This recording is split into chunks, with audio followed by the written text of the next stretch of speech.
नमस्कार, मैं हूं के उपाध्याय और आप देख रहे हैं जनता टीवी। उत्तर प्रदेश में सरकार बन चुकी है, लेकिन अभी शपथ ग्रहण होना बाकी है। उत्तर प्रदेश में इस बार सरकार बनी शासन और राशन के नाम पर। शासन जब माफियाओं की जमीनों से जब कब्जे हटने लगे, कुर्की होने लगी, तो योगी आदित्यनाथ का दबदबा अचानक से सरकार में बढ़ने लगा। यही वजह है कि बुलडोजर स्टेटस सिंबल बन गया भारतीय जनता पार्टी की सरकार का उत्तर प्रदेश में। अभी सरकार बने हुए कुछ ही दिन हुए हैं, शपथ ग्रहण होना बाकी है, लेकिन बुलडोजर की गूंज फिर से सुनाई देने लगी है। मेरठ में बदन सिंह बद्दो एक कुख्यात अपराधी है। उसने और उसके गुर्गों ने पार्क की जमीन कब्जा रखी थी। अभी उसकी पार्क की जमीन को कब्जे से मुक्त करा लिया गया है। इसके अलावा 12 माफियाओं ने सरेंडर किया है। यह एक बड़ी बात है। आज इसी मुद्दे पर बहस करने के लिए हमारे साथ है भारतीय जनता पार्टी से एसएन सिंह, समाजवादी पार्टी के सत्येंद्र सिंह, पूर्व डीजीपी सूर्य प्रकाश शुक्ला और कांग्रेस से अभिमन्यु त्यागी। आज शुरुआत करते हैं शुक्ला जी से।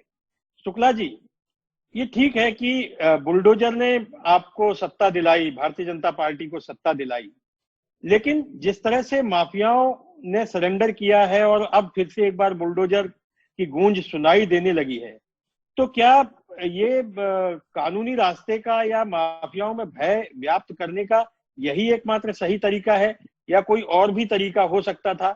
आप इस पर क्या सोचते हैं? आईपीएस भी रहे हैं आप और पुलिस से आपका गहरा नाता है। शुक्ला जी। जी भाई साहब, ये कई लोगों को, बुद्धिजीवियों को या उदारवादी चिंतकों को हो सकता है कि लगता हो कि अरे बुलडोजर से घर क्यों गिराए दे रहे हैं।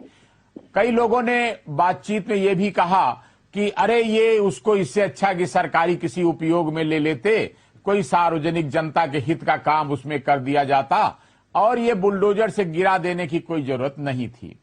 लेकिन मैंने अपने लंबे सेवा काल के अनुभव में ये देखा है कि जो भी संपत्तियां माफियाओं की, उनकी अवैध संपत्तियां जो कब्जा की गई थीं या कब्जा करके उन पर बिल्डिंगें बनाई गई थीं, उनको प्रायः जब भी गैंगस्टर एक्ट की धारा 15(1) के अंतर्गत जब जब्त किया गया तो वो अपील में हाई कोर्ट चले जाते हैं और कुछ ना कुछ कागज ऐसे बनवाते हैं, ऐसा कुछ फोर्जरी करते हैं और पुलिस के पास एक ही केस तो होता नहीं, पुलिस और दूसरे नए केस में लग जाती है और पैरवी में उतनी अच्छी तरह पैरवी पुलिस नहीं कर पाती जितनी अच्छी तरह पैरवी वो अपने वकील के माध्यम से कर लेते हैं माफिया लोग। तो ऐसी स्थिति में प्रायः देखा कि कुछ सालों बाद वो बिल्डिंग, वो जमीन, वो उन्हीं के हक में रिलीज हो गई और पैरवी की कमी रही या जो भी कारण रहे, बहरहाल कोर्ट की लड़ाई में सरकार और पुलिस उतने प्रभावी नहीं हो पाए। इसलिए ये नया प्रयोग जो पिछली सरकार में हुआ कि उसको ध्वस्त ही कर दिया जाए जो नाजायज है, तो वो उससे ज्यादा दबाव पड़ा माफियाओं पर, अपराधियों पर और एक आतंक कायम हुआ अपराधियों पर। तो हम लोग तो पुलिस अधिकारी होने के नाते बहुत दिन से एक कल्पना किया करते थे और चाहा करते थे कि भले आदमियों को तकलीफ ना हो और बदमाशों में पुलिस का, कानून का, सरकार का आतंक रहना चाहिए ताकि बाकी समाज सुरक्षित रहे। तो उस मामले में ये बहुत बुद्धिमानी का कदम रहा और कानून भी देखिए क्या होता है, जनता की, समाज की सब जो सार्वजनिक इच्छा है उसका प्रतिरूप उनके प्रतिनिधि कानून के रूप में बना देते हैं। और अगर ये कानून, ये नियम बनाया गया कि इनकी संपत्तियां ध्वस्त कर दी जाएंगी जो नाजायज रूप से बनाई गई हैं और इससे अगर समाज की सुरक्षा को फायदा हो रहा है तो उसको मजाक नहीं बनाना चाहिए, उसमें तारीफ की जाना चाहिए। मैंने भी प्रयोग के तौर पर आते जाते रास्ते में लोगों से पूछा कि आपकी क्या राय है कि ये बुलडोजर से गिरा दिया जाना चाहिए या इसको किसी सार्वजनिक काम के लिए ले लिया जाना चाहिए। तो लोगों ने मैक्सिमम ये कहा कि इसका ज्यादा अच्छा समाज पे असर पड़ेगा अगर बुलडोजर से वो नाजायज बिल्डिंगें गिरा दी जाएं। तो मैं समझता हूं कि अगर सामाजिक हित में है भाई साहब तो ये बहुत उपयोगी कदम है। इससे समाज की सुरक्षा व्यवस्था बहाल हुई है और आतंकियों में, अपराधियों में डर कायम हुआ है, इसलिए ये स्वागत योग्य कदम होना चाहिए। सत्येंद्र जी, शुक्ला जी कह रहे हैं कि इससे आतंकियों में भय व्याप्त हुआ है और कानून का इकबाल कायम हुआ है। अब तो आपको तारीफ करना चाहिए। चलिए ठीक है, अब 5 साल बाद आप दोबारा मैदान में आएंगे, दोबारा चुनाव होंगे, हार जीत चलती रहती है। लेकिन अगर कोई अच्छा काम हो रहा है तो अब तो आपको योगी आदित्यनाथ की तारीफ करना चाहिए कि भाई अभी शपथ ग्रहण भी नहीं हुआ और माफियाओं ने सरेंडर करना शुरू कर दिया है। जमीनों पे जो कब्जे थे वो मुक्त कराने शुरू हो गए, उनकी संपत्तियां कुर्क होने लग गई हैं। सत्येंद्र जी, किस बात की तारीफ आप सुनना चाहते हैं? इस उत्तर हम नहीं प्रदेश को सुनना चाहते मिटाने हैं, की मैं तो आपसे तारीफ कह रहा हूँ क्यों की जाए, तारीफ क्यों की जाए, उसका कारण क्या है? इस उत्तर प्रदेश को बनाने की तारीफ हो कि मिटाने की तारीफ हो? अरे जो माफिया है वो तो आपके संपर्क में है, आपके नीचे संरक्षित हैं, आपकी मजबूरी है उनको लेके चलने की, आप पे हिम्मत है माफियाओं के खिलाफ कुछ करने की। हाँ, एक चीज जरूर है, बदन सिंह बद्दो ने पार्क पे कब्जा कर रखा था मेरठ में, उसे मुक्त कराया गया है। तो वो उस मुक्त कराने को आप क्या कहेंगे? उसमें ये क्या जो माफियाओं की जो जमीन मुक्त कराई जाती है वह क्या ये माना जाए कि वो उत्तर प्रदेश को मिटा रहे हैं? उन्होंने निर्माण किया है माफियाओं ने। आपकी पूरी बात हो, आप जो कहना चाह रहे हैं वो कहें, फिर मैं जब बताऊं तो आप सुने प्लीज, उससे मेरा आपसे निवेदन है। बिल्कुल, आपकी कोई और बात हो तो आप मुझे पूछ लें, फिर मैं बताऊं, उसको टोके ना आप। अभी आप जवाब दीजिए, फिर मैं जी। और जहां जहां कोई घटना अगर आप पूछना चाहते हैं तो फिर मैं आपका जवाब दूं। नहीं, आप पहले अपना कंटिन्यू रखिए, मैं तो सवालों से ही आपकी जवाब से ही सवाल निकलते हैं ना सत्येंद्र जी, इसलिए।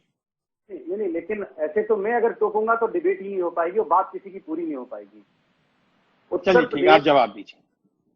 उत्तर प्रदेश में सिर्फ विपक्ष को चिन्हित करके और विपक्षियों को खत्म करने के लिए सिर्फ और सिर्फ एक एजेंडे के तहत काम करना, एक एजेंडे के तहत, भाई आरोप तो उत्तर प्रदेश में एक व्यक्ति पे थोड़ी, मुख्यमंत्री खुद इनके मुकदमे दर्ज हैं अगर आप आरोप की बात करते हैं।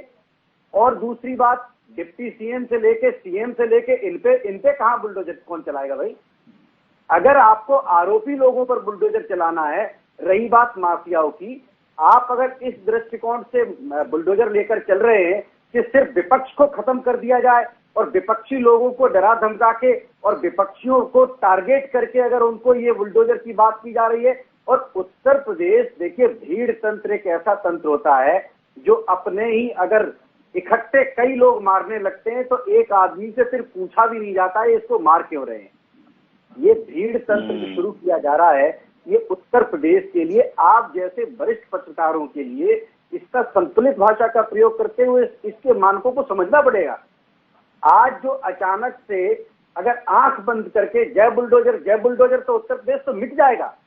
आप बताइए, उत्तर प्रदेश जिसका प्रतीक चिन्ह बुलडोजर होगा, ऐसे उत्तर प्रदेश की कहां डेवलपमेंट कहां होगा? इंफ्रास्ट्रक्चर की बात ही नहीं होगी, रोजगार की बात नहीं होगी, बनाने की बात नहीं होगी। मिटाने के लिए एक माफिया तंत्र जो है सरकार का संरक्षण लेके, दूसरी बात सैंपलिंग तौर पर लोगों को तख्ती पकड़ा के थाने पे खड़ा करके फोटो खींच लेने से, वीडियो बनाने से, जो उत्तर प्रदेश का सही अपराधी है उसके खिलाफ तो आप कुछ कर ही नहीं पा रहे हो।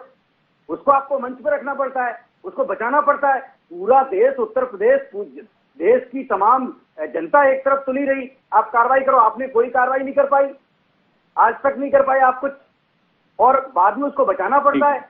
या तो आप, ठीक है सत्येंद्र जी, ठीक है, आप बार बार एक ही बात को रिपीट कर रहे हैं। मेरा सवाल बहुत सिंपल सा है, मैं दोबारा पूछूंगा, आपको लगता है कि मैं आपको बीच में टोकता हूं, लेकिन मेरा सवाल है कि माफियाओं पर बुलडोजर चलने से उत्तर प्रदेश का नाश कैसे हो रहा है? उत्तर प्रदेश को कैसे मिटा रहे हैं? उत्तर प्रदेश को आप कैसे कह रहे हैं कि ये मिट रहा है? बस मैं ये जानना चाहता हूं, अगर किसी माफिया की अवैध इमारत पर बुलडोजर चलता है तो उत्तर प्रदेश में कैसे ये नाश हो रहा है? बस इतना मैं समझना चाहता हूं। बिल्कुल आपकी बात का जवाब दूंगा। क्या जो भाजपा संरक्षित है वो माफिया, उन पर बुलडोजर नहीं चलेगा? भाजपा वाले बैठे भी जवाब लेते हैं उनसे। संरक्षित आप बताइए, जो इनके यहाँ धनंजय सिंह से लेकर एक से एक बड़े बड़े माफिया हैं, उन पर बुलडोजर चलाने की हिम्मत है सरकार में? चल पाएगा उन पर बुलडोजर? किसी कप्तान मित्र में हिम्मत है कार्रवाई कर दे? और इस बात को आप कहेंगे क्या?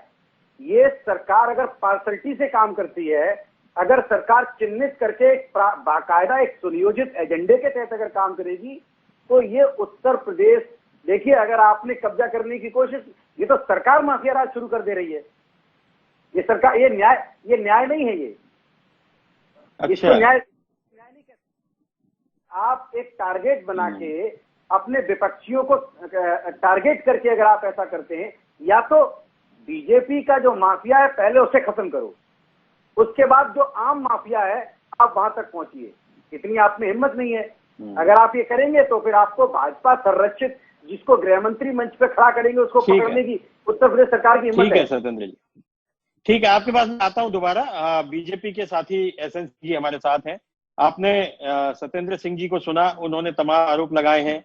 उनका कहना है कि ये बुलडोजर भाजपा की माफियाओं पर भी चलना चाहिए।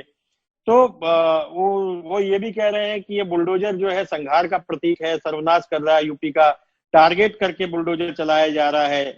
और फोटो थाने पे तख्ती लगा करके भाजपा के लोग ही, जो भाजपा का प्रचार तंत्र है, वही उसकी फोटो खिंचवा करके सोशल मीडिया पे अपलोड कर रहा है। कहाँ तक सहमत है एसएन शुक्ला जी? सत्येंद्र जी स्वतः बोल रहे हैं कि ये जो बुलडोजर है वो समाजवादी पार्टी के ऊपर चल रहा है, अपराधियों पे चल रहा है। मैं तो सत्येंद्र जी को ये बताना चाहूंगा कि आप अपराधी नहीं है, तो जो अपराधी है उसके ऊपर चल रहा है। भारतीय जनता पार्टी समाजवादी पार्टी को एक पार्टी मानती है, लेकिन आप अपराधी से जोड़ रहे हैं कि भारतीय जनता पार्टी चिन्हित कर रही है पार्टी को और उसके खिलाफ चल रही है। आप देखिए, हम तो जनता के बीच में बुलडोजर लेकर गए और बुलडोजर को खड़ा कर दिए चुनाव के समय में, और जनता से हाथ उठाकर पूछे कि क्या भाई ये बुलडोजर चलना चाहिए? जनता ने कहा बिल्कुल चलना चाहिए। देखिए, बुलडोजर विकास का परिचायक है, वो गति का परिचायक है। अगर हम कोई कार्य घंटों में करते हैं, बुलडोजर उसको मिनटों में कर देता है। और बुलडोजर से डर किसको लग रहा है? केवल सत्येंद्र जी को, जो समाजवादी पार्टी के लोग हैं उनको डर लग रहा है, और बुलडोजर से डर लग रहा है अपराधी को। अपराधियों से अपना रिश्ता तोड़ लीजिए, उससे मुंह मोड़ लीजिए, जनता से नाता जोड़ लीजिए, आपको डर लगना बंद हो जाएगा। दूसरी चीज मैं बताऊंगा, देखिए कोई भी चीज जो है ना वो दो कार्य करता है। ये देखा जाता है कि आपका शीर्ष नेतृत्व कैसा है और किस तरह का कार्य कर रहा है। आप फिल्मों में देखे होंगे, अगर गरीबों के घर गिराए जाते थे निश्चित तौर पे वो खलनायक की भूमिका में बुलडोजर होता था। लेकिन वही अगर खलनायक के घर के ऊपर बुलडोजर चलता है, अपराधियों के घर के ऊपर बुलडोजर चलता है, तो वो नायक की भूमिका में आ जाता है। एक बात। दूसरा, सत्येंद्र जी कह रहे थे तो गिनती 1 से लेकर 100 तक पूरी होती है। हमने 1, 2, 3, 4 शुरू कर दिया है, 100 तक जाएंगे, आप चिंता नहीं करिए। और ऐसे अगर आप कहेंगे तो गायत्री प्रजापति के गुनाह का दोष जो है आदरणीय अखिलेश यादव जी के घर पे बुलडोजर चलाकर भारतीय जनता पार्टी नहीं वसूलेगी। जो गलती किया होगा निश्चित तौर पर उसके खिलाफ बुलडोजर चलेगा। अगर सत्येंद्र जी किए हो, एसएन सिंह किए हो, कोई भी किया हो, उसके खिलाफ बुलडोजर चलेगा। लेकिन अगर उनका कोई बड़ा नेता हो और जो जिसके मातहत कोई किया हो, उसके नाते हम अखिलेश जी को बुलडोजर चलाएं, ऐसा भारतीय जनता पार्टी नहीं करेगी। हम इसको विकास का परिचायक मान रहे हैं, समाज के सुरक्षा के दृष्टिकोण से ये मान रहे हैं कि आवश्यक है। जनता से पूछकर मर्यादित जनता का की बातों का सम्मान करते हुए आज हम जो है ये बुलडोजर चला रहे हैं। इस बुलडोजर का भारतीय जनता पार्टी स्वागत करती है, प्रदेश का जनता स्वागत करती है। अपेक्षाकृत जो हमारे सत्येंद्र जी हैं, जो समाजवादी पार्टी के लोग हैं, इनके सिवा किसी को इस बुलडोजर से दुख दर्द नहीं है। उपाध्याय साहब। ठीक है, ठीक है, ठीक है। त्यागी जी, बुलडोजर की शुरुआत सबसे पहले कांग्रेस ने की थी। जब संजय गांधी हुआ करते थे, उन्होंने दिल्ली से अवैध कब्जे हटाए थे, उसमें जामा मस्जिद का अवैध कब्जा भी शामिल था, और उन्होंने खड़े रह करके बुलडोजर चलवाए थे। और बुलडोजर, सही बात है, बुलडोजर दोनों ही चीजों पे चल सकता है। आप बुलडोजर से संहार भी कर सकते हैं और आप बुलडोजर से सृजन भी कर सकते हैं। इस समय माफियाओं पर जिस तरह से बुलडोजर चल रहा है, या पहले चला, जिसके दम पर योगी सरकार वापस आई है, शासन के नाम पर, सुशासन और राशन के नाम पर, तो आप क्या खुले दिल से योगी सरकार की इस काम के लिए तो तारीफ करेंगे ना कि भाई माफियाओं को कम से कम नहीं छोड़ रही, बाकी आपकी राजनीति है वो अपनी जगह है, वो चलती रहेगी। त्यागी जी। उपाध्याय जी, आपको और पैनल में मौजूद सभी लोगों को नमस्कार, जय हिंद, वंदे मातरम। लेकिन निसंदेह भाजपा को बुलडोजर वाले जो इन्होंने पटकथा रची है उससे इन्हें लाभ मिला जरूर, और इनको सरकार भी इनकी बनी है और जनता ने इनको मैंडेट दिया है। तो कहीं ना कहीं इस मैंडेट में कारण ये भी रहा है कि जो समाजवादी पार्टी की सरकार में जिस तरह से अपराधी और जिस तरह से दंगे बढ़ रहे थे, लगातार आपराधिक घटनाएं होती थी, वो सब का लाभ भारतीय जनता पार्टी को मिला है। लेकिन जहां तक अपराधियों के ऊपर बुलडोजर चलने की बात है, देखिए अपराध कई तरह क्या होता है। एक अपराध की वो मदन सिंह बद्दो जैसे क्रिमिनल है, वो हत्यारे हैं। अपराध है, एक अपराध है शिक्षा अपराध है, एक अपराध है आर्थिक अपराध है जो आजकल बहुत ज्यादा चलता है, बालू रेत माफिया खनन वाला अपराधी है, शराब अपराधी है। देखिए, इस तरीके के अपराधियों पे अगर आप कैटेगरी बनाएंगे उस पर, तो आप तो जो आजकल आर्थिक अपराध है वो सबसे ज्यादा है। आर्थिक अपराधियों पे इन्होंने क्या कार्रवाई करी है? जहां तक एंक्रोचमेंट की बात है, मेरठ में मैं मेरठ का ही रहने वाला हूँ, 2 विधायक इस समय जो है सिटिंग विधायक भारतीय जनता पार्टी के, वो खुद एंक्रोचमेंट करने वाले हैं। वो बड़े बिल्डर है, वो सरकारी जमीन पे, वो हरित पट्टी पे भी बिल्डिंग बना देते हैं। मुजफ्फरनगर में एक बहुत बड़े नेता है, उनके भाई पे 1 लाख का इनाम था। तो विधायक रहे हैं जो मुजफ्फरनगर दंगे के आरोपी भी रहे हैं, सुरेश सिंह राणा, संगीत सोम। मुख्यमंत्री जी पे भी खुद आरोप रहे हैं, जो इनके प्रदेश अध्यक्ष रहे हैं, पूर्व डिप्टी सीएम रहे हैं, उन लोगों तक पे भी आरोप रहे हैं, अपराधी वाले मुकदमे भी चले हैं। तो ये तो एक पक्षीय मामला हुआ। इसी तरह जौनपुर से नेता हैं, उन पर भी इनाम है, वो बाद में खेलते हुए भी मिले, इनकी सरकार में मिले। तो वो एक पक्षीय मामले इनकी सरकार में देखने को मिले। अगर कार्रवाई हो तो सब पे त्यागी जी, जौनपुर के जिन नेता का आप जिक्र कर रहे हैं वो इनकी पार्टी के नहीं है, वो जदयू से के टिकट पे चुनाव लड़े थे। तो आप उसके लिए भारतीय जनता पार्टी पर सीधे दोष नहीं लगा सकते। देखिए, बात यह है कि विकास दुबे नाम के अपराधी को पुलिस ने गाड़ी पलटा के मारा, वो पुलिस कस्टडी में था, ये इनकी सरकार में हुआ। खुशी दुबे जो नाबालिग लड़की थी वो जेल में रही, इनकी सरकार में हुआ। लेकिन एक ऐसा अपराधी, उस पर सवाल इसलिए बनते हैं क्योंकि जो इस प्रदेश के मुख्यमंत्री वो बेशक संत का लिबास पहनते हैं, लेकिन वो कहते हैं कि मैं एक ऐसी जाति में पैदा हुआ हूं जिसमें भगवान पैदा होते हैं। तो कहीं ना कहीं संदेह उत्पन्न होता है। वो अपने जिले में एक बहुत बड़े नेता के घर पे छापा लगवाते हैं, जो बुजुर्ग हैं, 90 साल के विधायक है, उनके बच्चे भी विधायक है, बेटा उनके विधायक है, सांसद भी रहे हैं। वो जाति देखकर जहाँ ये सब काम कराते हैं तो कहीं ना कहीं प्रश्न तो उठेगा ही। इनकी सरकार में किस तरह से एक जाति को संरक्षण मिला, थानों पर पोस्टिंग मिली, इसके अलावा डीएम मिले, टेंडर में किस तरह से इन लोगों को बढ़ावा मिला, वो सब लोग जानते हैं। आप भी जानते हैं, हम भी जानते हैं। ये अलग बात है, हम लोग जाति की बात नहीं करते।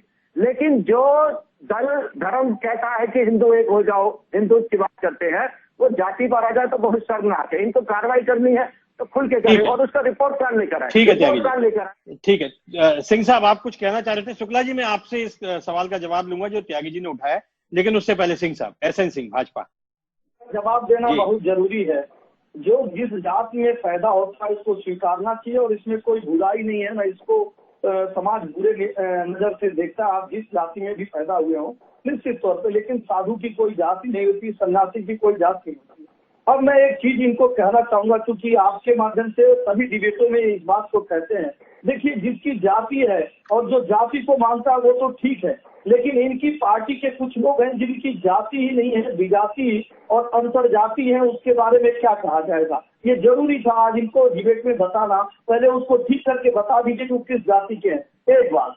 दूसरी बात, आप आ जाइए, अगर इस तरह से बुलडोजर चलता रहेगा तो बहुत लोगों ने आके कहा, जिस तरह से आप आज मेरठ की घटना की बात कर रहे हैं कि हिमाचल में बहुत बड़े बड़े फार्म हाउस आदरणीय प्रियंका गांधी जी और सोनिया गांधी जी का है और हरियाणा में है, लेकिन भारतीय जनता पार्टी की केंद्र की सरकार और राज्य की सरकार वहां बुलडोजर नहीं चलाए। क्योंकि देखिए, कहने से सिर्फ नहीं होता है, जब आप साक्ष्य देंगे तो जरूर कार्रवाई होगी। मैं जरूर आपको चेताना और बताना चाहता हूं, इस चीज को ठीक कर लीजिए। किसी भी जाति धर्म में कोई पैदा हो सकता है, आप बार बार उसका उपहास मत करिए, लेकिन किसी जाति में नहीं होना ये सबसे बड़ी दुर्दशा है। दूसरी, अगर कहीं कोई आरोपी है, निश्चित तौर पे प्रमाण सहित उसको रखिए, चाहे चैनल के माध्यम से रखिए या संस्थाओं के माध्यम से रखिए। भारतीय जनता पार्टी की सरकार है, इसमें अभिमन्यु त्यागी जी भी नहीं बचेंगे और एसएन सिंह भी नहीं बचेंगे। जो गुनाहगार है निश्चित तौर पे वो सजा का पात्र है और जो गुनाहगार है उसके खिलाफ कोई कार्रवाई नहीं होगी। ठीक है शुक्ला जी, मैं ये जानना चाहता हूं, बार बार एक सवाल समाजवादी पार्टी के जो नेता है सत्येंद्र सिंह जी भी और अभी त्यागी जी भी बोल रहे थे कि बुलडोजर चलाने में पक्षपात होता है, कुछ नेताओं को छोड़ दिया जाता है। उन्होंने भारतीय जनता पार्टी के विधायक हैं, उन पर आरोप लगाया कि वो कब्जा करवाते हैं। 2 विधायकों का नाम लिया उन्होंने, संगीत सोम का भी उन्होंने नाम लिया। इसके अलावा जौनपुर के धनंजय शुक्ला जो माफिया है, बड़े माफिया, उनका भी जिक्र अक्सर ये आता है कि वो क्रिकेट खेलते रहते हैं, उनके खिलाफ कोई कार्रवाई नहीं हो रही है। तो आपको क्या लगता है, आप आईपीएस हैं और डीजी रहे हैं इस प्रदेश के, और आपने तो माफियाओं पे बड़ी नकेल कसी है। तो ये जो एक नैरेटिव जो बन रहा है, इसको लेकर के आप क्या सोचते हैं? देखिए, इस नैरेटिव के दो कारण होते हैं कि लोगों को कोई भी योजना पुलिस द्वारा, सरकार द्वारा चलाई जाती है तो स्वाभाविक है विपक्षी पार्टी का काम होता है कि उसमें कोई न कोई कमी निकालना, और ताकि वो आलोचना करके सरकार को घेर सकें। और इसलिए मैं तो आज भी कहता हूं कि पुलिस विभाग के जो अधिकारी काम कर रहे हैं, उनके यहां कोई जाति के आधार पर या धर्म के आधार पर कार्य करने या न करने का कोई एक नैरेटिव, कोई एजेंडा नहीं रहता है। और अगर किसी को भी ये लगता है कि फला फला मामले में फला आदमी की ये काय संपत्ति नाजायज कब्जा की हुई है, उस पर बिल्डिंग बनी हुई है, उसको भी गिरना चाहिए। तो इसी बात के लिए एक और इंतजाम भी है कि एक और तो जहां पुलिस के वरिष्ठ अधिकारी हैं, डीजी पुलिस हैं, एडिशनल डीजी हैं, वो उनके आप कभी भी इंगित कर सकते हैं कि फला चीज पर ये चीज नाजायज थी और ये इस पे कार्यवाही हो, ये बिल्डिंग गिरनी चाहिए थी, इस पर नहीं गिराई गई। नंबर 2, आपने देखा कि पुलिस के भी ऊपर अपने देश में, प्रदेश में न्यायपालिका की व्यवस्था है कि धारा 156(3) में भी कोर्ट में लोग जाते हैं, कार्रवाई आदेश होता है, थानों मुकदमा लिखा जाता है, तफ्तीश होती है, और फिर हाई कोर्ट भी है। तो अगर किसी भी भाई को ये लगता है कि फला मामले में जो कार्यवाही होनी चाहिए थी, एक तो होता है कि वेग टाइप की बात, अस्पष्ट बात कि फला फला आदमी है, उस पर कार्रवाई नहीं हो रही, इसलिए हमको शक है कि शासन या पुलिस विभाग उसमें कार्रवाई जान के नहीं कर रहा है। लेकिन एक दूसरा एजेंडा होता है कि अगर आप सचमुच सीरियसली ये आरोप लगा रहे हैं तो भाई आपके लिए नंबर 1 पुलिस विभाग, नंबर 2 सरकार, नंबर 3 हाई कोर्ट, तीनों संस्थाओं के दरवाजे खुले हुए हैं। और आजकल आप सब जानते हैं कि जो आप लिख के देते हैं उस पर आरटीआई में आपको जवाब भी मिलने का, लेने का अधिकार होता है नागरिकों को। तो उसको आप दोनों रास्ते अख्तियार कर सकते हैं, सूचना भी ले सकते हैं और एप्लीकेशन भी दे सकते हैं कि ये इसकी नाजायज बिल्डिंग नहीं गिराई गई। और ऐसे वेग टाइप की बात, अस्पष्ट बात, आरोप लगाना बहुत आसान है। हाँ, ये हो सकता है कि आपको लगता हो कि फला आदमी इस जाति का है और वो इसलिए उस पर कार्यवाही शायद न हो। और ये भी हो सकता है कभी कभी, जो मैंने साइकोलॉजिकली महसूस किया है, कि अगर कोई पब्लिक के लोग या इवन ब्यूरोक्रेसी में अगर आप ये महसूस करें कि अरे वो मुख्यमंत्री जी की या फला मंत्री जी की इस क्षेत्र का प्रभावी फला व्यक्ति है, उस फलानी जाति का है, इसलिए ये इस जाति वालों पर कार्रवाई नहीं हो रही या इस जाति वालों का विशेष ध्यान दिया जा रहा है, तो मैंने महसूस किया कि कई बार ये व्यक्तिगत रूप से आपको लग सकता है। लेकिन जहां तक अच्छी तरह से मुझे दृढ़ विश्वास है, पुलिस विभाग के अधिकारियों से मैं संपर्क में भी रहता हूं, कोई इस प्रकार के निर्देश, कोई लिखा पढ़ी में या मौखिक, कोई इस प्रकार के निर्देश नहीं है कि किसी जाति पर आप कार्रवाई न करिए या किसी जाति के गुंडों पर कार्रवाई न करिए। और जो लोग ये बात जानते हैं वो ये भी जानते हैं कि जो मुलजिम कोशिश करते हैं, चाहे वो किसी भी बिरादरी के हों, वो कोशिश करते हैं कि हम अपनी जमानत हाई कोर्ट से करा लें, हमारे खिलाफ जो केस आ गया है उसमें हम अपनी जमानत करा लें कोर्ट से या हाई कोर्ट से। अब वो तो ये डिटेल बताने जाते नहीं है और पब्लिक को कभी कभी ये लगने लगता है कि अरे वो फलाना कैसे बच गया, उसकी जमानत कैसे हो गई, लगता है कि सरकार ने या पुलिस ने कोई जमानत कर दी है और ढिलाई कर दी है। इस प्रकार की कोई बातें कम से कम वर्तमान परिप्रेक्ष्य में मुझे मालूम है कि ऊपर से कोई निर्देश पुलिस को नहीं आते और पुलिस के अधिकारियों से मेरी बात होती है तो इस बात पर बड़ी खुशी जाहिर करते हैं। ठीक है, सत्येंद्र जी कुछ कहना चाह रहे हैं? सत्येंद्र जी। हाँ सत्येंद्र जी, है कि सत्येंद्र जी आपकी आवाज नहीं आ रही है। मैं सूर्य कुमार शुक्ला जी की बात आ रही है। हाँ बोलिए बोलिए, आ रही है। आपकी बात का जवाब देना चाहूंगा। जो पुलिस की तरफ से आपने एक रिपोर्ट जो जिस तरह से प्रस्तुत की है, मैं आपसे पूछना चाहता हूं कि पिछली सरकार जो थी 17 से 22 की, क्या भारतीय जनता पार्टी की सरकार थी? ये तो निश्चित तौर पे मालूम होगा आपको। तो क्या ये वही सरकार है जिसमें पुलिस अधिकारी ने ये कहा कि भाजपा सरकार में हर एक जिले का रेट सेट है? ये इसी सरकार में हुआ था। क्या फिरौती न मिलने पर एनकाउंटर किया गया, ये इसी सरकार में हुआ? क्या होटल में जिनको मार दिया गया, ये इसी सरकार में हुआ? क्या अंडर कस्टडी में जो लोग मारे गए, इसी सरकार में मारे गए? क्या आप बता सकते हैं क्या कोई टोंटी से कभी आत्महत्या कर सकता है? मैं संपादक जी आपसे पूछना चाहूंगा, उपाध्याय जी, आप ईमानदारी से बताइए, क्या बाथरूम में टोंटी से कोई फांसी लगा सकता है क्या? मैं जवाब तो मैं देने के लिए आप जवाब दें, त्यागी जी जवाब दें, मैं आपका सवाल पूछ लूंगा।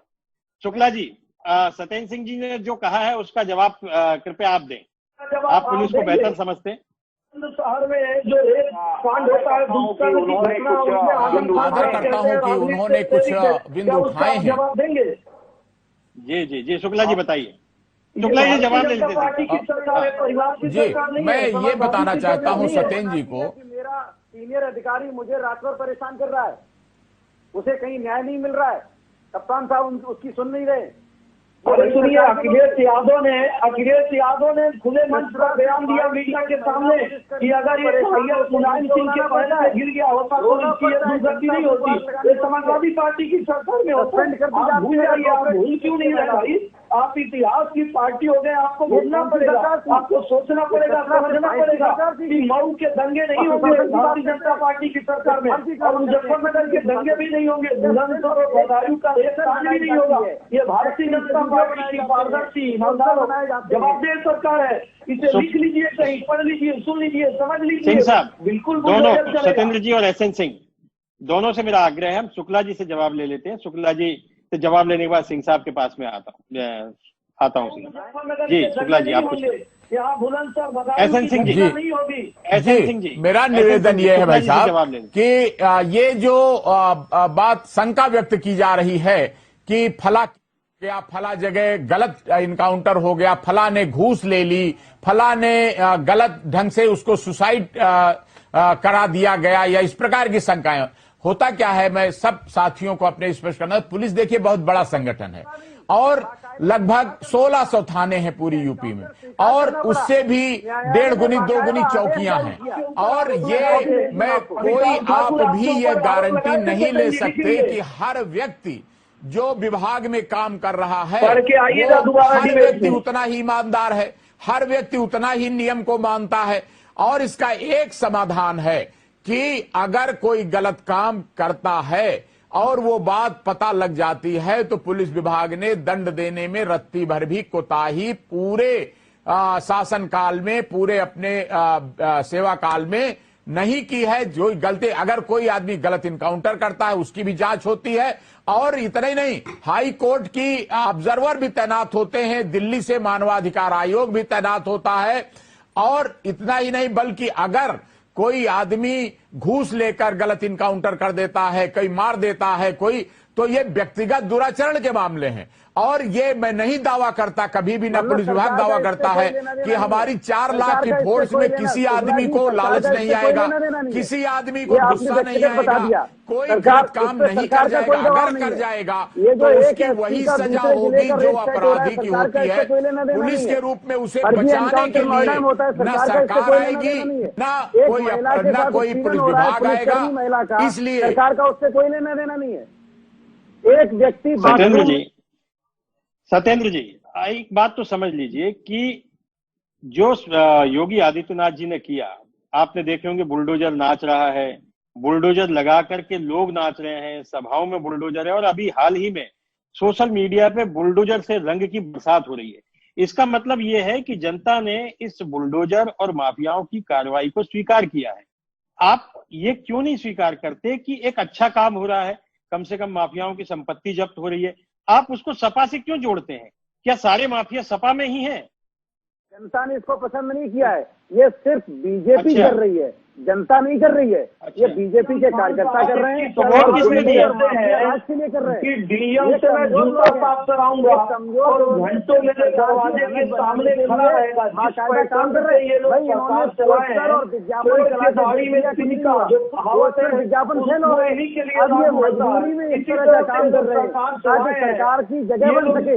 पिछले 5 सरकार फर्जी निकल गए, आगे के 5 सरकार के साल अगर फर्जी निकल जाएंगे तो जाति के 2024 लिए का भी किए, तो चुनाव धर्म लड़ाया के जाएगा। लिए किए। एसडीएम में से 95% एक ही 2022 का जाति के हो चुनाव ये जाते हारे हैं। हैं जब और सत्ता बहुत का बुरी तरह से दुरुपयोग हारे ये हैं। किए हैं सिर्फ ये तो इनको तो फिक्सिंग वो थी, चीजें याद ये आएगी ना फिक्सिंग उपाध्याय करके साहब। इनको वो सरकार ने चीज आंकड़ों भूल में नहीं खोट रही गई। है। 302 के मुलजिम को किस तरह से थाने से छुड़ा देते हैं बुलंदशहर की घटना में, किस तरह से मऊ की जो घटना होती है 5 दिन सरकार के नाक के नीचे 500 असलहों के साथ जो है वह हत्या और घटना को अंजाम दिया जाता है, किस तरह से मथुरा में रामवृक्ष यादव कांड होता है, ये तो इनकी सरकार की देन है। इसको ये याद रखेंगे, भूलेंगे कैसे? इनके समय में 302 के मुलजिम को, सुनिए, 302 के मुलजिम को ले आकर चाय पिलाया जाता है और जब वो नैनी जेल से छूटता है तो फूल बिछाकर उस पर सेंट छिड़क कर फोटो खिंचवा कर दिखाया जाता है कि आदरणीय मुलायम सिंह साहब से इनका साथ है।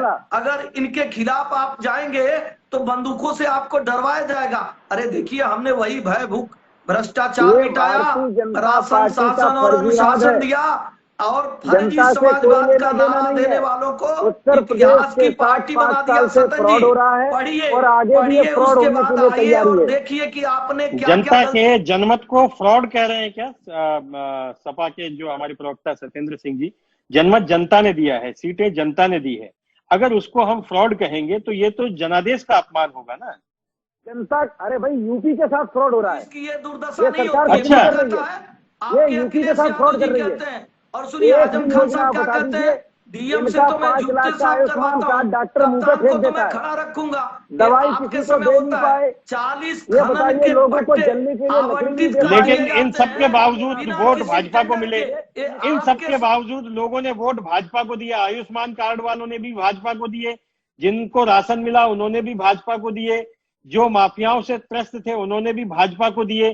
तो आखिर ऐसा क्या भारतीय जनता पार्टी के पास जादू है? आप कह रहे हैं कि उनका आयुष्मान कार्ड फेल है, उनकी गरीबी हटाओ योजना फेल है, उनका बुलडोजर फेल है, जनता के साथ फ्रॉड है। तो ये फ्रॉड सिर्फ सपा को दिख रहा है, जनता को नहीं दिखाना है। और जब तक जनता को नहीं दिखेगा तब तक तो भारतीय जनता पार्टी, अब तो खैर 5 साल है, आपको 5 साल इंतजार करना पड़ेगा इसके लिए। ये बसपा का इन्होंने वोट ट्रांसफर जो करके इन्होंने जो किया है, पूरे तंत्र का प्रयोग करके, ये जनमत नहीं था। अच्छा, ये तो जबरदस्ती हुआ जनमत है। अत्याचार करेंगे आप जो है मऊ मुजफ्फरनगर का काम सरकार है, करेंगे तो सरकार दलित आपको जनता की छोड़ने सरकार देंगे। नहीं है, आप तो ये जनता की सरकार गठबंधन करके और गेस्ट हाउस जैसा गाइड कर रहे थे। इसलिए चलाया जा रहा है तो कह रहा ताकि हूँ, जनता ये चुप बुलडोजर, बैठे। सुनिए, जनता से परमिशन लेकर ये बुलडोजर चल रहा है। हम जनता के बीच में बुलडोजर लेकर गए, जनता से पूछे, जनता ने कहा ऐसे समाजवादियों के ऊपर भी बुलडोजर चलाइए जो फर्जी समाजवादी का नारा एसएन सिंह जी, कांग्रेस के प्रवक्ता अभिमन्यु त्यागी कुछ कहना चाह रहे हैं।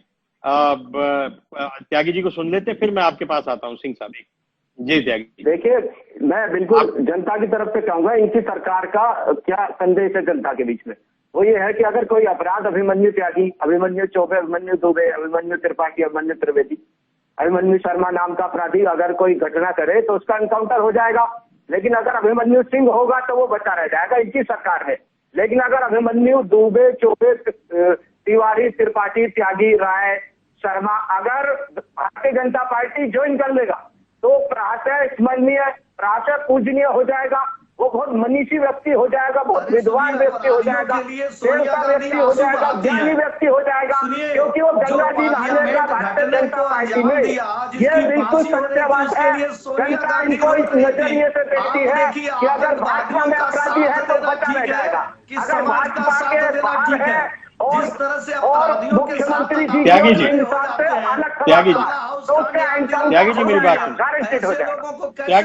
सुन, त्यागी जी मेरा सवाल ये है, जिस विकास दुबे को लेकर के आप बार बार बात कर रहे हैं, उस विकास दुबे ने 8 पुलिस कर्मियों की हत्या की थी, और अगर उसके साथ एनकाउंटर होता है या उसको गिरफ्तार किया जाता है, एनकाउंटर होता है, गाड़ी पलटती है, जो भी है, तो क्या एक अपराधी के साथ एनकाउंटर होना गलत है? क्या उसे जाति के नजरिए से देखा जाए? क्या ये न माना जाए कि अगर उसने अपराध किया है तो उसे दंड मिलना चाहिए? उसने जो दुर्दांत अपराध किया था, क्या आप उसका साथ दे रहे हैं? मुझे लगता है कि ऐसा नहीं है। जिन जाति का आप जिक्र कर रहे हैं, उसी जाति के लोगों ने भरपूर भाजपा को वोट दिए। आप आंकड़े देख लीजिए, चाहे वो दुबे हो, त्यागी हो, पांडे हो, उपाध्याय हो या शर्मा जी हो, समाजवादी पार्टी ने बहुत कोशिश की थी कि ब्राह्मण उनके पाले में चले आए, लेकिन इन तमाम आरोपों के बावजूद भी ब्राह्मणों ने वोट अंततः भारतीय जनता पार्टी को दिया। तो कोई तो खास वजह होगी भारतीय जनता पार्टी के काम में या उसकी घोषणाओं में या उनके संकल्पों में, जो भारतीय जनता पार्टी को 2/3 बहुमत मिला। अब आप चाहे उसे जनादेश, लूटा हुआ जनादेश कह लें या जो आप चाहे कहना चाहे कह लें, सरकार तो अब योगी आदित्यनाथ 5 साल चलाएंगे। त्यागी जी देखिए बात यह है कि भारत में कानून व्यवस्था नाम की कोई चीज भी है, संविधान लागू है। यहाँ ISIS की तरह तो नहीं होता, यह सीरिया भी नहीं है, ना ही अफगानिस्तान। लॉ एंड ऑर्डर कहाँ रहा जब पुलिस कस्टडी में अपराधी है? जब पुलिस कस्टडी में अपराधी है, लॉ एंड ऑर्डर का क्या मतलब रहा कि उसके बावजूद एनकाउंटर हो गया? मानेंगे ही नहीं। क्या मतलब रहा लॉ एंड ऑर्डर का? इसका मतलब AK-47 लेके आम जनता घूमने लगे, ऐसा भाजपा चाहती है? भाजपा चाहती है कि हथियार लेके लोग घूमे? विदेशियों के द्वारा मतलब पुलिस के जुबान पर भरोसा ना रखे जनता, पुलिस के जुबान पर क्यों ना भरोसा रखे जनता? इसका जवाब तो भाजपा ही देगी। और जहाँ तक ठीक है, शुक्ला जी से बात करते हैं, फिर मैं SN सिंह जी से एक साथ जवाब देंगे। शुक्ला जी, ये बार बार विकास दुबे और खुशी दुबे को लेकर के सवाल उठाए जाते हैं और अभी जैसा त्यागी जी भी कह रहे हैं कि उनको इस वजह से मार दिया गया क्योंकि वो दुबे थे, खुशी दुबे जेल के अंदर है। क्या है आखिर सच्चाई क्या? और उनका कहना है अगर कस्टडी में था विकास दुबे तो मारा क्यों गया? माफियाओं पे कार्रवाई हो, माफियाओं की जमीनों पे कार्रवाई हो, उनके कब्जे नेस्तनाबूद कराएं, उन सबके बचाव में आखिर विपक्ष खड़ा क्यों नजर आता है? तो ये पूछिए कि जिनको पैर काट कर जिन डिप्टी SP साहब को विकास दुबे ने मारा, उनके मरने के बाद भी उनका पैर काटा, वो भी दुबे थे डिप्टी SP साहब। तो और वो जो विपक्षी लोग थे, वहां कोई जातिवाद की लड़ाई नहीं थी, ये शुद्ध शराब के नशे में और बदमाशों के द्वारा पुलिस पर चलाई गई गोलियां और उनसे 8 लोगों के मरने की घटना हुई थी। और ये सोचिए कि अगर उसमें विकास दुबे, जैसे कि पहले आज तक लोग याद दिलाते हैं कि थाने के अंदर राज्य मंत्री स्तर के संतोष शुक्ला का मर्डर करने के बावजूद विकास दुबे अदालत से छूट गए थे और पूरे प्रदेश पुलिस और न्याय व्यवस्था पर यह प्रश्न चिन्ह लगा था। तो सोचिए अगर इस बार भी विकास दुबे सरेंडर कर जाते और सरेंडर करके और छूट जाता, तो सोचिए कि क्या जनता का रिएक्शन होता, पब्लिक का क्या विश्वास बनता पुलिस पर। इसलिए ये, और इसी तरह खुशी दुबे की बात, कि खुशी दुबे के ऊपर जो आरोप है वो ये कि जिस समय गोलियां चल रही थीं वो उन अपराधियों का, अपने पति का पूरा साथ दे रही थी। यही पुलिस ने लिखा है। भाई, जिसको किसी को ज्यादा इसमें शक है या डाउट है वो जमानत करा ले, और पूरा अदालत तो नहीं किसी पुलिस के अंडर में है, अदालत तो सरकार के अंडर में नहीं है, लेकिन ये आरोप लगाना बिना पूरी बात को समझे और सहानुभूति प्रकट कर देना, तो हमारे समाज की अच्छाई समझिए और चाहे कमी समझिए कि जिसके साथ जो मर जाता है तो उसको लोग यही कहते हैं, अरे बेचारा मर गया, अब मरने के बाद तो कम से कम बुराई ना करो, वो परेशान हो गया। तो ये तो समाज की सदा सहता है, उसको इसकी तारीफ भी की जानी चाहिए सदा सहता की। लेकिन असलियत यही है कि इनकाउंटर इसलिए होते हैं क्योंकि जब कई लोगों के हत्याएं ये बदमाश कर चुके होते हैं तो कोई चारा नहीं बचता। जब पुलिस उनको गिरफ्तार करने जाती है वो बात में गोली चलाने के आदी हो जाते हैं तो मारे जाते हैं, और इसमें सारे समाज को सुरक्षा का भाव महसूस होता है, पब्लिक तारीफ करती है। सत्येंद्र जी बताइए, आप कुछ कहना चाह रहे थे। सूर्य कुमार जी, आप पूर्व DG हैं यूपी पुलिस के, और आप जैसा व्यक्ति ये कह रहा है कि एनकाउंटर इसलिए होता है, इसका मतलब है सबसे पहले तो विकास दुबे की बात यहाँ किसी ने नहीं की। ये तो उपाध्याय जी ने जबरन इस पूरी डिबेट को विकास दुबे के नाम पे और विपक्ष के नाम पे मोड़ दिया। ये आपने गलत किया, जो आपको नहीं करना चाहिए। आपको संतुलित पत्रकारिता करनी चाहिए, इसकी आपको जरूरत नहीं है। मुझे एक मिनट सत्येंद्र जी, पत्रकारिता मत सिखाइए, आपको जनता ने आईना दिखा दिया।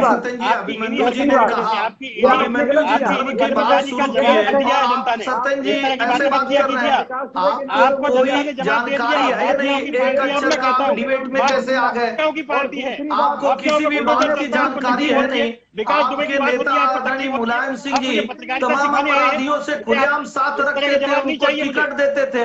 इस तरह के जवाब नहीं चाहिए मुझे। में जितना ये नहीं, आप पत्रकारिता सिखा रहे हैं। अरे मैं सवाल पूछ रहा हूँ, आपने विकास दुबे त्यागी जी ने अभी विकास दुबे का नाम लिया, मैंने विकास दुबे को लेकर के सवाल पूछा, इसमें क्या बुरा कर दिया? और आप मुझे पत्रकारिता सिखा रहे हैं। आपको जनता ने जवाब दे दिया है, जनता ने जवाब दे दिया। 5 साल इंतजार करना पड़ेगा आपको अपनी गुंडागर्दी करने के लिए। आपको जनता का अब इंतजार 5 साल करना पड़ेगा गुंडागर्दी करने के लिए। आप डिबेट में भी उसी तरह से पेश आते हैं जिस तरह से सड़कों में पेश आते हैं। यही दिक्कत है समाजवादी पार्टी के साथ, और इसीलिए समाजवादी पार्टी को जनता ने जवाब दिया, जनता जनार्दन ने जवाब दिया। आप जनता के जनादेश को कहते हैं कि ये धोखा है, लूटा गया जनादेश है। जी एसएन सिंह जी, आप जवाब दीजिए।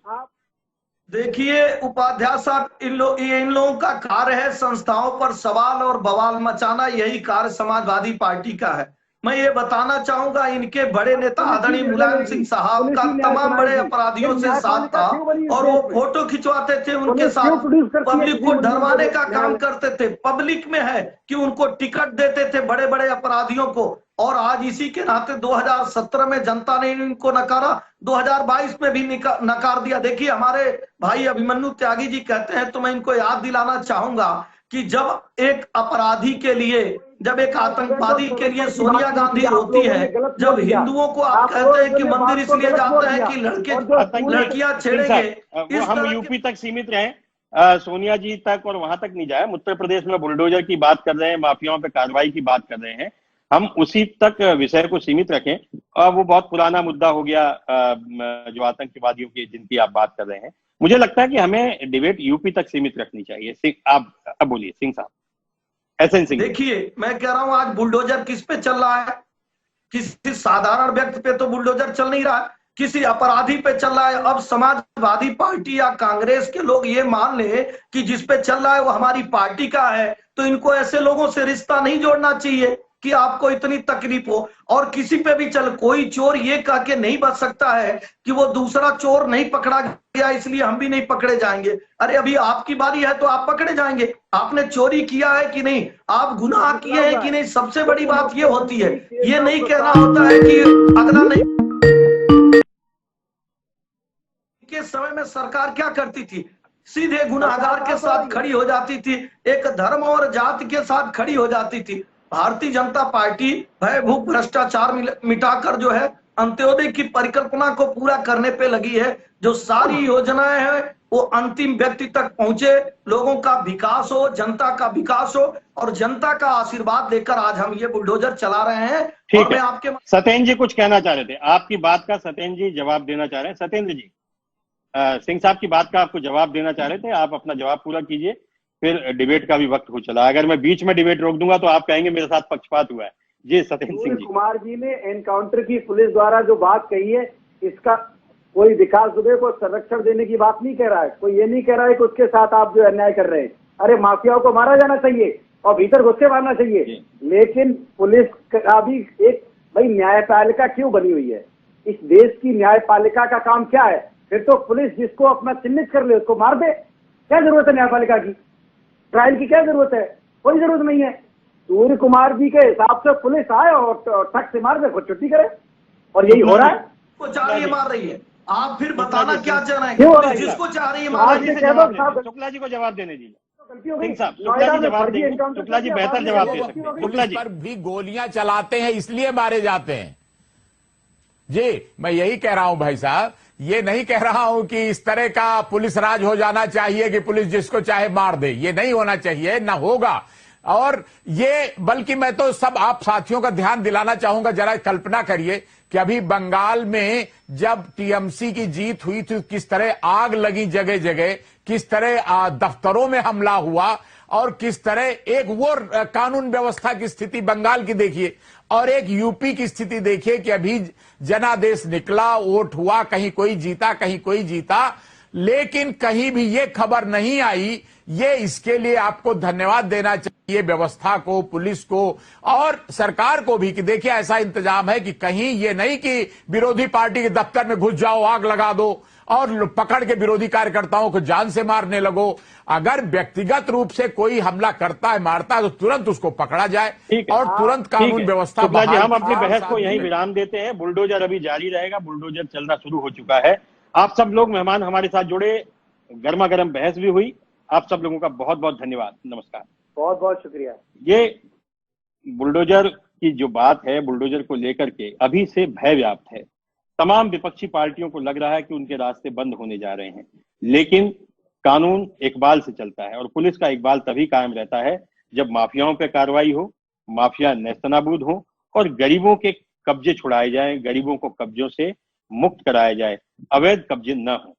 यही इस सरकार का मूल वाक्य रहा और इसी वजह से ये सरकार पुनः वापस आई है।